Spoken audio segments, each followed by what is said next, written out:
کل حضرت موسیٰ علیہ السلام کا تذکرہ سماعت کیا تھا۔ اللہ تعالیٰ نے قرآن پاک میں حضرت موسیٰ علیہ السلام کے کثیر واقعات بیان کیے ہیں، اور ایسا بھی ہوا ہے کہ ایک ہی واقعہ مختلف مقامات پر مختلف اسالیب سے بیان کیا ہے، مختلف اسلوبوں کے ساتھ بیان کیا ہے۔ ہر اسلوب کے ساتھ، ہر نئے اسلوب کے ساتھ بیان کرنے کی ایک نئی حکمت ہے۔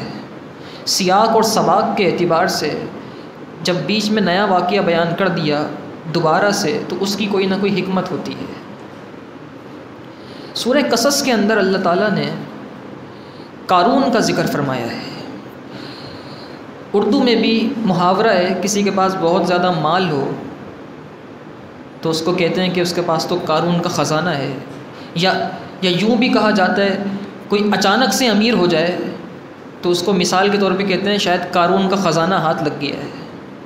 آپ لوگوں نے سنا ہوگا شاید قارون کا، اردو میں ہی نہیں دیگر زبانوں میں بھی یہ محاورہ استعمال ہوتا ہے کہ شاید اس کے ہاتھ قارون کا خزانہ لگ گیا ہے۔ یہ کیوں کہتے ہیں؟ قارون کا خزانہ ہے کیا؟ قرآن مجید فرقان حمید نے اس خزانے کا ذکر فرمایا ہے، اور وہ کتنا بڑا خزانہ تھا اس کا ذکر فرمایا ہے۔ وہ خزانہ کہاں چلا گیا اس کا بھی ذکر کیا ہے۔ قارون حضرت موسیٰ علیہ السلام کے چچا کا بیٹا تھا، چچا زاد بھائی تھا، اور توریت کا بہت بڑا عالم تھا۔ بڑی خوبصورت آواز میں توریت پڑھا کرتا تھا، لوگ اس کی توریت سننے کے لیے آیا کرتے تھے، اور توریت کے اندر جو رموز تھے، جو راز تھے، اسرار تھے، انہیں بھی جانتا تھا۔ توریت کا عالم تھا اور بے انتہا خوبصورت تھا۔ اتنا خوبصورت تھا کہ بنی اسرائیل کے لوگ قارون کو منور کہا کرتے تھے، منور، نورانی کہا کرتے، اتنا خوبصورت تھا۔ لیکن پھر اس کے پاس مال آ گیا، اور اتنا مال آیا، قرآن مجید فرقان حمید فرماتا ہے ان قارون کان من قوم موسیٰ،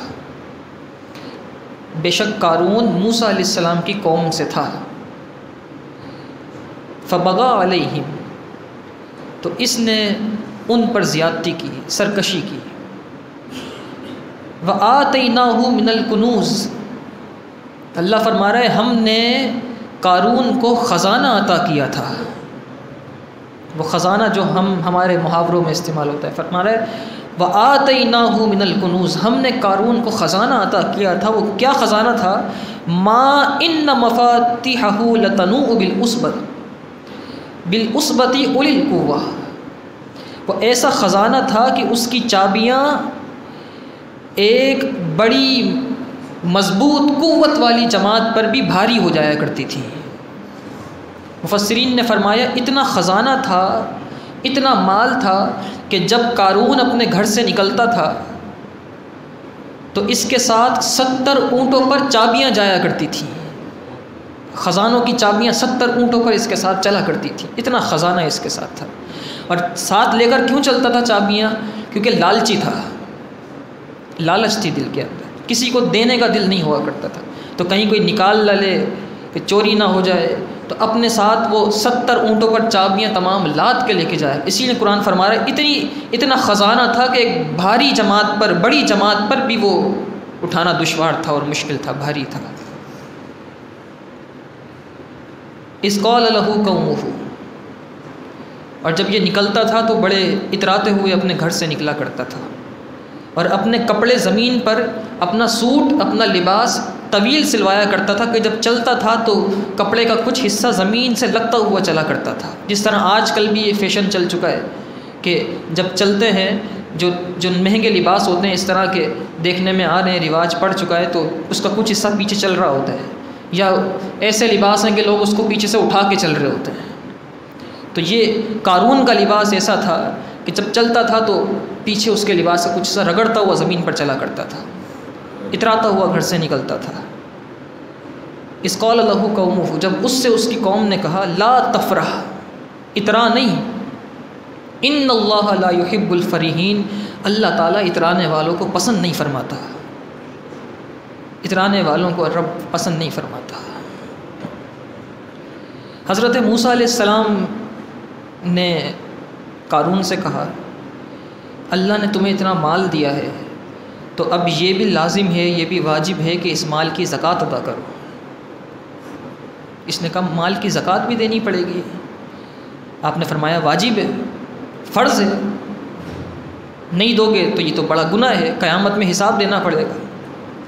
اس نے کہا کہ میں زکوٰۃ تو دوں گا لیکن 1000واں حصہ دوں گا اپنے مال کا، مال کا 1000واں حصہ۔ یوں سمجھیے کہ اگر 1000 روپے ہوں تو 1 روپیہ زکوٰۃ دوں گا۔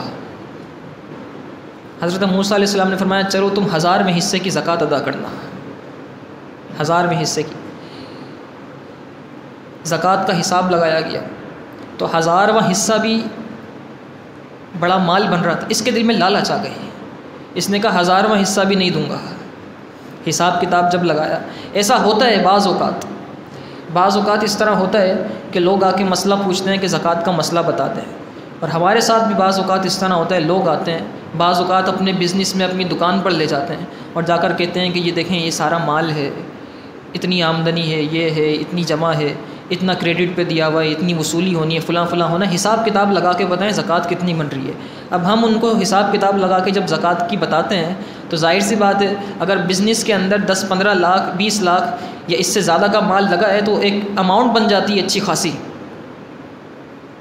ایک اچھی خاصی رقم بن جاتی ہے۔ اگر 20 لاکھ کا بھی بزنس ہے، جبکہ 20 لاکھ کا بزنس چھوٹا ہوتا ہے، اتنا بڑا نہیں ہوتا، تو وہ 20 لاکھ کے بزنس پر بھی آپ سمجھیں 50,000 روپے زکوٰۃ بن جاتی ہے۔ تو وہ 50,000 روپے سن کے کہتے ہیں کہ کوئی کمی بیشی تو اس میں ہو سکتی ہے تو کر کے دکھائیں کچھ۔ کمی بیشی کہاں سے ہوگی؟ جتنا مال ہے اسی کی زکوٰۃ ہے۔ پھر وہ کہتے ہیں اچھا تو مجھ پر تو یہ قرض بھی ہے، پھر قرض یاد کرتے ہیں کس قسط کو میں نے قرض دینا ہے واپس، تاکہ کچھ نہ کچھ جان چھوٹے خلاصی ہو جائے۔ تو قارون نے کہا کہ 1000واں حصہ تو بہت زیادہ ہو رہا ہے، میں نہیں دوں گا، اور اس نے پروپیگنڈا کرنا شروع کر دیا قوم کے اندر اور کہنا شروع کیا کہ حضرت موسیٰ علیہ السلام جو تم لوگوں سے زکوٰۃیں لے رہے ہیں یہ خود خرچ کریں گے اسے، اس لیے موسیٰ علیہ السلام کو زکوٰۃ نہ دو، اپنے مال نہ دو۔ اور پھر اس نے ایک چال چلی، حضرت موسیٰ علیہ السلام درس کیا کرتے تھے، بیان کیا کرتے تھے، اس نے ایک عورت کو بڑا مال دیا اور دے کر اس کو کہا کہ تو ایک کام کر، جب حضرت موسیٰ علیہ السلام تقریر کرنے کے لیے کھڑے ہوں تو مجمع کے بیچ سے کھڑے ہو کر اعلان کرنا اور تیز آواز سے کہنا کہ حضرت موسیٰ علیہ السلام نے نعوذ باللہ من ذالک میرے ساتھ بدکاری کی ہے۔ اس کو پیسہ دیا، پیسے کی لالچ میں آ کے کہنے پر تیار ہو گئی۔ اب آپ نے تقریر شروع کی، دوران تقریر وہ عورت کھڑی ہوئی اور اس نے یہ الفاظ کہے اور آپ پہ الزام لگایا، تو حضرت موسیٰ علیہ السلام نے فرمایا اے عورت سن، اس رب کی قسم کھا کے کہ جس رب نے بنی اسرائیل کو فرعون سے نجات دلوائی ہے، جس نے تمہارے لیے دریا کے 2 حصے کیے، جس نے تمہارے بچوں کو بچایا، اس رب کی قسم کھا کے کہ جس نے پیدا کیا ہے، کیا اصل بات ہے کہ اس نے بھی تو الزام لگایا تھا، آپ نے فرمایا کہ اس رب کی قسم کھا کے۔ تو جب حضرت موسیٰ علیہ السلام کی یہ الفاظ سنے تو اس پہ دہشت طاری ہو گئی، اور ایک نبی کی زبان کے الفاظ تھے، اس عورت پہ دہشت طاری ہوئی اور اس نے کہا کہ موسیٰ علیہ السلام آپ پاک باز ہیں، اس قارون لعین نے مجھے پیسہ دے کر یہ سب کچھ کہلوانے پر مجبور کیا ہے۔ حضرت موسیٰ علیہ السلام سجدے میں گر گئے اور آپ رونے لگے اور آپ نے کہا یا اللہ اس قارون کو اپنے عذاب میں جکڑ لے، اس قارون کو اپنے عذاب میں جکڑ لے۔ اور پھر اس کے بعد آپ نے فرمایا یہ قارون پر عذاب آنے والا ہے، جو قارون کے ساتھ ملنا چاہتا ہے قارون کے ساتھ کھڑا ہو جائے، جو ہمارے ساتھ رہنا چاہتا ہے وہ قارون سے جدا ہو جائے۔ بنی اسرائیل کے سب لوگ قارون سے جدا ہو کے ایک طرف کھڑے ہو گئے، قارون کے ساتھ صرف 2 آدمی کھڑے رہے، اس کے مال کی لالچ میں کہ کہیں اس سے ہمیں مال مل جائے۔ مال کی وجہ سے بہت کچھ بک جاتا ہے، یہاں تو ایک بریانی کی پلیٹ پہ ضمیر بک جاتا ہے پوری۔ میں آپ کو بڑی سادی سی مثال دیتا ہوں، پورے 5 سال تک آپ جس سیاسی پارٹی کو گالیاں دیتے ہیں، الیکشن کے دن وہی آپ کو اپنے کیمپ میں لے جا کے بریانی کی ایک پلیٹ کھلوا کے بولتی ہے کہ فلاں پہ ٹھپا لگانا، آپ لگا کر آ جاتے ہیں۔ ایسا ہوتا ہے کہ نہیں ہوتا؟ ایسا ہی ہوتا ہے۔ یہ تو بریانی تو پھر ہے، وہ چائے پلا دیں گے اس پر بھی بک جائے گا ضمیر انسان کا، اتنا سستا سودا ہے، اتنا سستا سودا ہے، اور نہ جانے کیا کیا بکتا ہے، پیسوں میں سب کچھ بک جاتا ہے۔ تو وہ 2 شخص کھڑے ہو گئے اور کہنے لگے کہ ہم تو قارون کے ساتھ ہیں، ہم قارون کے ساتھ ہیں۔ حضرت موسیٰ علیہ السلام نے دعا کی، اے اللہ قارون کو زمین میں دھسا دے۔ قارون، یہ دعا کرنی تھی موسیٰ علیہ السلام نے کہ قارون گھٹنوں تک زمین میں دھس گیا، زمین شک ہوئی، قارون اندر چلا گیا، اب گھٹنوں تک قارون زمین میں دھسا ہوا تھا۔ پھر آپ نے دعا کی، اے اللہ اسے اور دھسا دے، سینے تک قارون زمین میں دھس گیا، اور اپنی رشتہ داری کا واسطہ اور وسیلہ دینے لگا، اے موسیٰ علیہ السلام میں تو تمہارے چچا کا بیٹا ہوں، مجھے بچاؤ، میرے بارے میں یہ باتیں نہیں کرو۔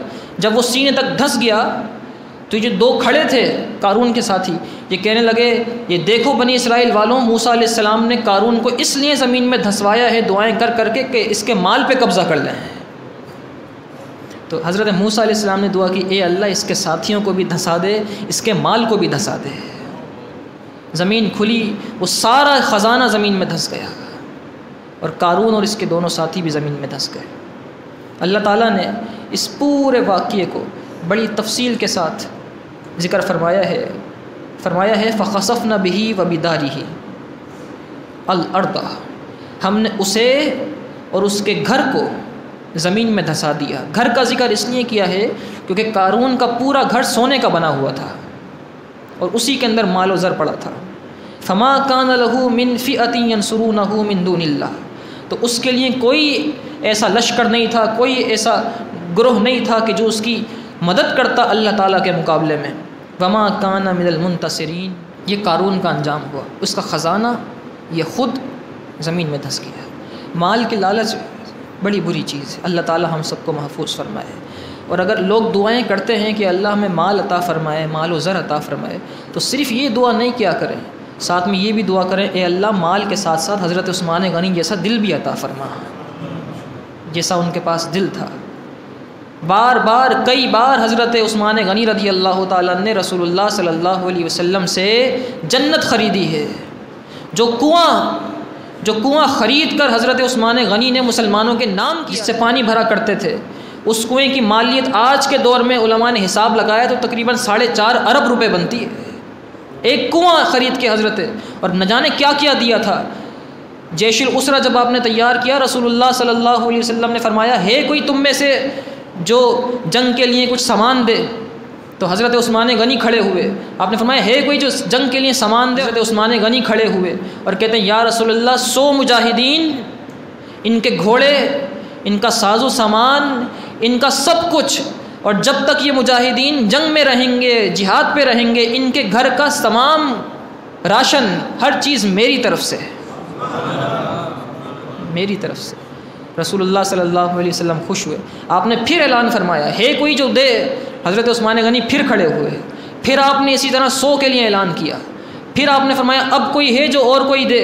حضرت عثمان غنی پھر کھڑے ہوئے، پھر آپ نے 100 کے لیے اور اعلان فرمایا۔ 300 مجاہدین ہر چیز کے ساتھ پوری، اور صرف مجاہدین ہی نہیں، ان کے پیچھے ان کے گھر والوں کی دیکھ بھال کے لیے جتنے لوازمات تھے سب کے ساتھ حضرت عثمان غنی نے دیے تھے۔ یہ بلکہ آج بھی آپ چلے جائیں، آپ دیکھیے گا، ایک ہوٹل ہے فندق وقف العثمان کے نام سے، آپ وہ ہوٹل دیکھیں، وہ ہوٹل آج بھی، وہ پراپرٹی آج بھی حضرت عثمان غنی کے نام پر ہے۔ اور اس سے بھی بڑی بات، اس ہوٹل کا جو کرایہ آتا ہے وہ سارا کا سارا حرم میں خرچ ہوتا ہے۔ یہ شان ہے حضرت عثمان غنی۔ حضرت عثمان غنی رضی اللہ تعالیٰ عنہ کے باغ آج بھی موجود ہیں، جس کی کھجوریں وقف ہیں غربا کے لیے۔ اللہ تعالیٰ نے ایسا دل عطا فرمایا تھا، صرف مال نہیں تھا۔ اب تو یوں ہوتا ہے کہ جب پیسے کم ہوتے ہیں انسان کے پاس تو مسجد میں چندہ زیادہ دے رہا ہوتا ہے، اور جیسے ہی مال زیادہ آتا ہے مسجد میں چندہ دینا ہی کم کر دیتا ہے۔ بلکہ اتنا بھی ہوتا ہے، ایسا بھی ہوتا ہے کہ جب تک کاروبار نہیں چل رہا تھا، آپ دیکھیے گا جب تک دکان نہیں تھی، کسی کی دکان پہ کام کرتا تھا، کوئی لڑکا ہو کسی کی دکان پہ کام کر رہا ہو، اور رمضان آ جائیں تو چھٹی لے کر آتا ہے دکان والے سے کہ مجھے تراویح پڑھنے کے لیے جانا ہے، نماز پڑھنے کے لیے جانا ہے، اور پورا 1 گھنٹہ تراویح پڑھتا ہے، نمازیں پڑھتا ہے، اس کے بعد دعا کرتا ہے، پھر اللہ اسے مال دے دے اور وہ اپنی دکان کر لے تو تراویح تو دور کے بعد عشاء کی نماز سے بھی چلا جاتا ہے، کیونکہ کاروبار، بزنس، اور یہ تو پھر موسم ہوتا ہے نا، سیزن آ جاتا ہے، انسان دین سے دور ہو جاتا ہے۔ تو ایسے مال، قرآن نے تو اولاد کو اور مال کو کہا ہے نا، فتنہ کہا ہے قرآن نے مال کو اور اولاد کو۔ اللہ تعالی ہمیں ان فتنوں سے محفوظ فرمائے۔ فتنہ وہ ہے کہ جو دین سے دور کر دے۔ اگر اولاد دین سے دوری کا سبب بنے تو فتنہ ہے، مال دین سے دوری کا سبب بنے تو فتنہ ہے۔ اللہ تعالی ہمیں ان چیزوں سے محفوظ فرمائے اور ایسا مال عطا فرمائے جو اس کی دین کی فلاح و بہبود کے لیے خرچ ہو سکے۔ یہ دعا کیا کریں، اللہ وہ مال دے جو تیرے دین کے لیے خرچ ہو سکے۔ اور بات بھی یہی ہے، مال صرف وہ ہے آپ کا جو آپ نے خود دنیا میں خرچ کر لیا اپنے اوپر، یہ اللہ کی راہ میں دے دیا، اپنے اوپر جو خرچ کر لیا اس کا بینیفٹ اور اس کے منافع آپ کو دنیا میں مل گئے، اور جو آپ نے اللہ کی راہ میں دے دیا اس کے منافع، اس کے فوائد آپ کو آخرت میں ملیں گے۔ اس کے علاوہ جو مال ہے وہ آپ کا نہیں ہے، وہ تو آپ کے ورثاء کا ہے۔ وارث بعد میں لڑتے رہیں گے، یہ میرا ہے، یہ میرا ہے، میرا اتنا حصہ ہے، اس کا اتنا حصہ ہے، اس کا اتنا حصہ ہے۔ تو اپنا مال وہی ہے جو آپ نے خود خرچ کیا یا اللہ کی راہ میں دے دیا۔ اللہ تعالی ہمیں وہ مال دے جس کا فوائد، جس کے منافع ہمیں آخرت میں حاصل ہوں۔ وآخر الدعوایا ان الحمد للہ رب العالمین۔